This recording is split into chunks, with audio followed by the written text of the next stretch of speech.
Security and education join forces like never before to form Secure Ed. Tonight's episode, Mobile Device Security. I love carpooling. Oh, I can't be hurting your gas mileage that much. I'm $1.30 soaking wet. Hey, you got Wi-Fi for this thing? Cool. What's your password? Channel Ben 4? Well, at least it isn't honey. Oh, I lost it. We gotta go back. I have my company's strategic plan on that thing. No, I don't know the proper security for these devices. Yeah, you're right. I should watch the video. I'll bring it up on my phone. Oh!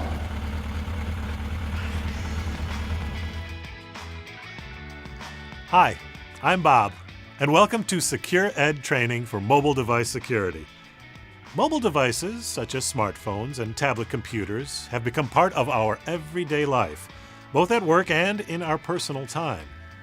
It's hard to imagine a time when we didn't have the instant capability to take and send a picture to Granny, or simultaneously let all our friends know that we had just eaten an orange. But in addition to the personal advantages of these mobile devices, there are countless business uses as well. And with business use comes business risk. That's why we all have to consider security when using these mobile devices. Today, we're going to focus on 3 key ways we can securely use our mobile devices: password protection, encryption and other tools, and approved application use.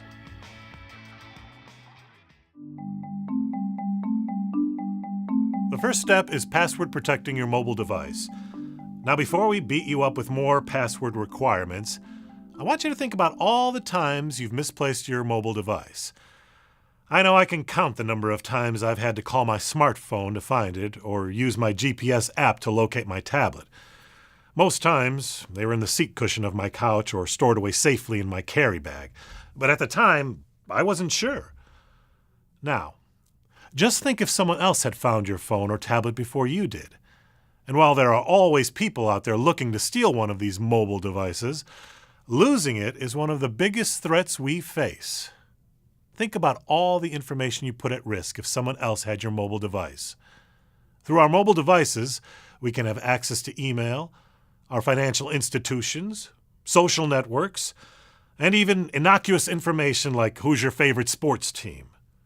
Imagine the impact, or maybe even just the embarrassment, of having someone get access to this information. You don't want people knowing you're a Cubs fan, do you? This becomes even more complicated and potentially more severe when you have business information on these devices. Your phone contacts alone could jeopardize your business relationships if they fell into the wrong hands. Not to mention what could go wrong if you have business documents or access to work email and applications. So do yourself and everybody else a favor and password protect your phone. Yes. Passwords for mobile devices are the building block for all of the other protection methodologies we'll discuss today.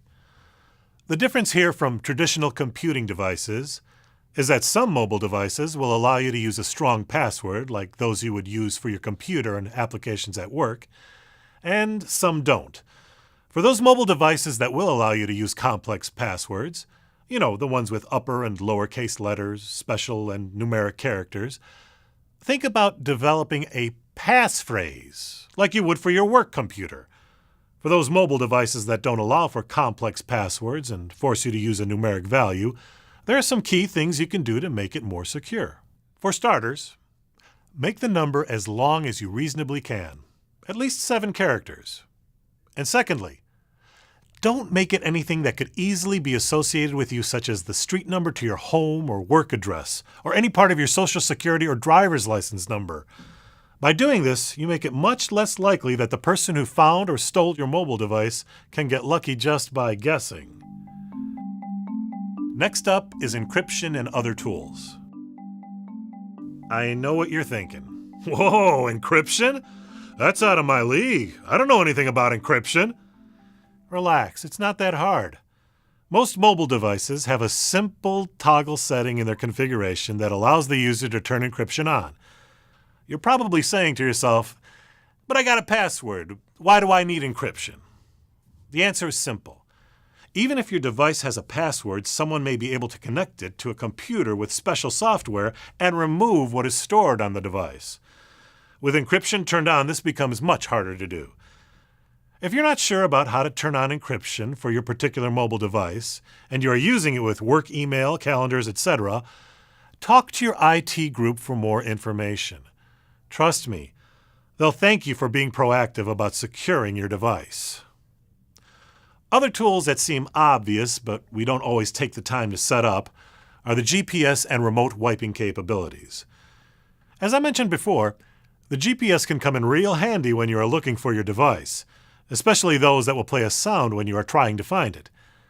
Auto-wiping capabilities exist on most devices and will give you peace of mind in the event that your device is never recovered. That's it on tools. Now to our final topic of the day, approved application use. We've come to the topic that causes most companies and employees to cringe, but for different reasons. Apps. Yes, everybody loves apps. That's what makes these things so cool. Unfortunately, hackers create malicious apps out there that can wreak havoc to your device, and potentially to you. Imagine an app that would funnel all of your email to another person. While you might not care if someone is seeing Aunt Jenny's coffee cake recipe, it's another matter entirely when your work information is involved. That cool app you just installed may cause a breach that you may not even know about. Luckily, protecting yourself is easy enough. If you are using your mobile device for work, it's always best to determine what stance your company has towards app installation. In many companies, they will allow a certain set of apps. However, in others, they don't allow anything. These days, many companies have a Bring Your Own Device, BYOD, program, or mobile device security policy. In the absence of these policies, a good rule of thumb is to only install applications from trusted sources, such as the Apple Store and Android Market. Remember, it's your responsibility to know. So, if in doubt, check with your manager and make sure you understand your organization's policy. So, there you have it. 3 easy things that you can do to protect yourself and your organization. Remember, password protect your smartphones and tablets. Enable the encryption, GPS, and remote data wiping capabilities. And know your company's policy on app use and only load approved apps. See? It's easy to be secure and still take advantage of all the cool stuff that comes along with the latest mobile devices. Now let's get back to the show. Relax. I'll let you drive in a second. I want to drive by my old high school and show them I didn't turn out to be a loser.